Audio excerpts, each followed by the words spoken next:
Diyos ay mabuti anuman ang sitwasyon ng ating buhay. Amen? Dahil ang kabutihan ng Diyos, pagmamahal ng Diyos at biyaya ng Panginoon ay hindi nagbabago mula noon, ngayon at magpakailan paman. Ano ang sinasabi ng faith mo? Mga kapatid, faith is believing beyond the reality. Ang pananampalataya ang nagsasabi sa iyo na anuman ang pinagdadaanan mo, sigurado malalampasan mo sa tulong at biyaya ng Panginoon. So, nung nakita niya yung himala ni Jesus, the reality, walang isda, pero dahil humakbang si Pedro sa pananampalataya, ano pong nangyari? Nagkaroon ng himala. Mga kapatid, ang salita ng Diyos ay mananatiling salita kung di mo ito hahakbangan sa pamamagitan ng iyong pananampalataya. Nakamiss talaga sila sa dami ng huli.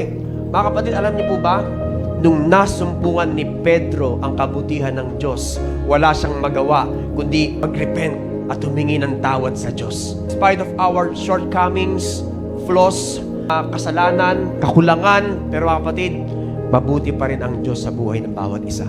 The goodness of God leads us to genuine repentance. And genuine repentance, mga kapatid, is our choice. Do you remember Zacchaeus? Nung na-encounter niya si Jesus, hindi naman siya sinabihan ni Jesus, "O Zacchaeus, ibalik mo lahat ng mga ninakaw mo. Ibalik mo." Alam niyo ba, nung na-encounter niya si Jesus, nagkusa siyang ibalik. Kasi bakit? Nagkaroon ng pagbabago ng isip sa kanya. Kaya naniniwala po ako na yung mga kontraktor na flood control at ang mga kasabot na politiko, pag sila ay naka-enkwentro sa Panginoon, ibabalik nila yon kasama tayo. Pangako niyo po sa Panginoon na kapag binless ka, wag na wag kang makakalimot kay Lord. Recognizing God's goodness is acknowledging that He is the source of fullness. Tayo po ba ay convinced na mabuti talaga ang Panginoon?